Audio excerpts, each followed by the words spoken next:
Hi, welcome to today's episode of Tet a Tet with Han Islam.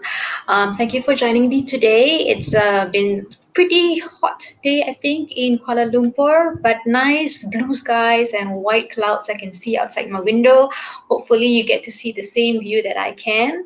All right, so today I think you would know that I'm going to talk about stress, not really about how we overcome stress ourselves, but how do we help our loved ones or our friends who are feeling stressed without being annoying. So I've got actually 5 tips for you, a little introduction. So we always feel a weight of anxiety. Bearing down on us, right? But watching a loved one deal with it can be just as hard, and even myself, we it's not just limited to ourselves. It's also our family members, our colleagues, our friends. We face stress anytime. It just comes to us without us being planning to having to overcome it. So it's a natural part of life. It makes us stronger, whatever doesn't break us. And so what are the sometimes you just feel frustrated or powerless. And in terms of my own family, we are also going through a patch of difficulty. Grandmother is ailing. How do we get her to live the most comfortable way that she can, without burdening our family members also, because we have our own limits, but we need to know when to draw the line and how to help each other. So the first thing you could do would be to natural response would be just to say, it's going to be okay, it's going to be fine. But sometimes words alone don't help. So what we can do, first step, would be perhaps help them to reconnect with the present. So anxiety or stress is actually a physical component.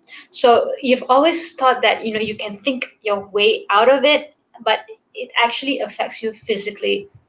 We sweat, we feel our mouths dry, and this actually is because the activity of stress requires blood, it requires energy, and it kind of like shuts us down. So we get cold feet and we get tingling fingers, all kinds of symptoms that we all go through individually. These sensations are real, okay? And so we shouldn't be invalidating them. They are real. So try to be in the moment with the person who is going through this stressful moment. Be still. Ask them maybe to step back, be in reality, listen to the surroundings, get grounded, go outside for some fresh air. Just switch off for a while, switch off from the moment that he or she is being stressed by, and then try to just think about the actual physical surroundings. Listen to the birds around you, look at the skies, look at the grass, feel the grass on your feet. These are all grounding activities that can help her to de-stress. Get them moving. That's tip number 2. Physical activity that does help. Breathing as a first step helps, and breathing deeply actually activates the parasympathetic nervous system, and this balances out the sympathetic nervous system and works to calm us down. So ask them to take maybe 5 to 10 deep breaths, or try walking them through a breathing exercise. Those who are familiar with yoga or meditating, you know that this actually helps. Anxiety has that, motivational piece of making you want to run away. So walking forward actually has this psychological effect on us, which creates an opposite effect. So it shows you that you have nothing to fear about. This is just something that you need to go through and to move forward from. Okay. Tip number 3, help them get into perspective. So when anxious thoughts are rattling through your head or our minds, it's easy to get lost, overwhelmed. It's like being in a dark room and not knowing where things are or where to go. So simply listing, ask them to list their worries. Some of them might say that, I'm just too busy, I cannot do this, I cannot do this right now, there's too many things on my plate. They just get very stressed. And like I said, different people will react to stress differently, but when they look at things more objectively with a clear list in mind, even in their heads, if they can just list what the problems they are facing and perhaps the solutions that can help them solve this problem, it might actually get them to focus on moving forward. So this will give them clarity, and also it will help. Perhaps if they ask you for solutions, you also can chip in. Wait for them to ask for help. Sometimes they will not appreciate you just bombarding them with your solutions that you think it might be good for them, but they might actually know better. Okay. Tip number 4: bring positivity into the balance. Yes, positivity. Sometimes people say, "How can I be positive in these times like this?" Be realistic, but just having that mindset, just putting yourself in a more serene environment can sort of help you reduce the stress levels. So it's normal. You want to focus on the problem and more time and energy to the events that are negative in our lives. So when and we emphasize more negative events than positive events, we see problems as a looming problem, right? So we're always like kind of like in a survival mode. So but to truly thrive, to truly go beyond this, we have to mindfully bring more positivity into our lives, and do celebrate the little achievements. For example, if you're stressed because you have not managed to visit your parents because they're sick because of your workload, give them a call. Even a call will make you feel better. Okay. And tip number 5, which is super super duper important: be a friend to your stressed out friend. Just listen. um, they don't need your judgment, they don't really need your opinions, sometimes they don't need your solutions, they just want somebody to listen or just to be there by their sides when they are feeling overwhelmed. Sometimes people get annoyed when you offer solutions that they might not need, or you think that's best for them. People have different ways of having their own thought processes. Some people are more verbal, some people are not. Some people plan way ahead, like my dad. He plans months, years ahead. And some people, like my mom, she plans things as they unfold. So there is no right or wrong.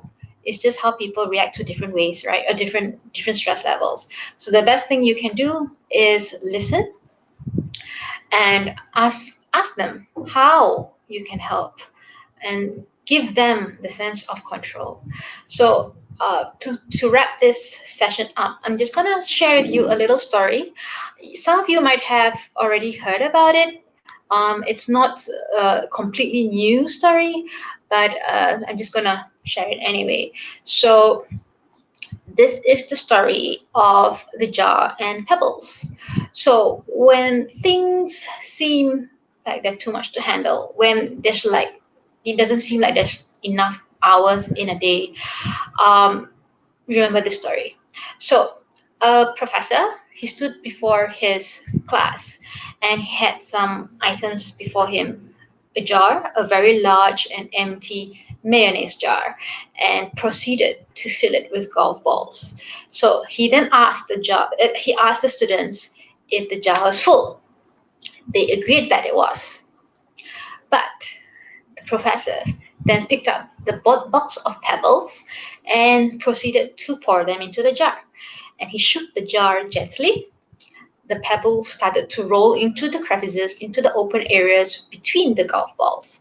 And then he asked the students again, "Is the jar full?" And they agreed to this. Next, the professor picked up another box, and this time it contained sand. He proceeded to pour the sand into the jar. And of course, the sand filled up everything else. And he asked the class again, is the jar full? And obviously, the students would have said yes. The professor then produced 2 bottles of orange juice from under the table and poured the entire contents into the jar, effectively filling the empty space between the sand. Now the students laughed and they said, what's this about? And then the professor said, well, I want you to recognize that this jar represents your life, and the golf balls are the important things, your family, your children, your health, your friends, and your hobbies. Everything else is lost, and only they remain. So your life would still be full. The pebbles are like the other things that matter also, like your job, your house, and your car. And the sand is everything else, the small stuff. If you put the sand into the jar first, he continued, there wouldn't be any room for the pebbles or the golf balls. And the same thing goes for life. If you spend all your time and energy on the small stuff, you will never have room for the things that really matter. And so pay attention to the things that are critical to your happiness. Spend time with your family, spend time with your parents, your kids, visit your grandparents. I try to do that more often. Spend quality time with your spouse, without your kids sometimes. And there'll always be time to do the house, to clean the house, to fix the house, fix the car, deal with things from your job, things that grown-ups have to do, right? It's part of growing up. So take care of the golf balls first, the things that really matter. Set your priorities, and the rest is just sand. So one of the students raised her hand and asked, so what does the orange juice represent?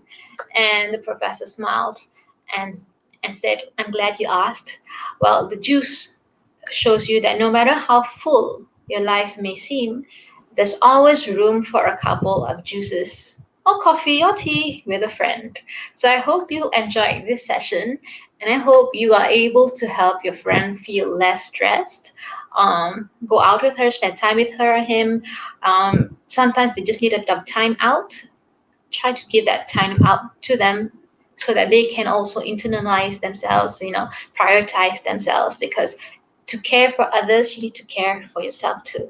So if you want to leave your comments, please do so at the comment box below, and your stories as well. And if you'd like to be on this show, Teta Teta with Islam, which happens every Monday, please do reach out to me, and I'll love to talk to you. So see you next week. Thank you and have a great week.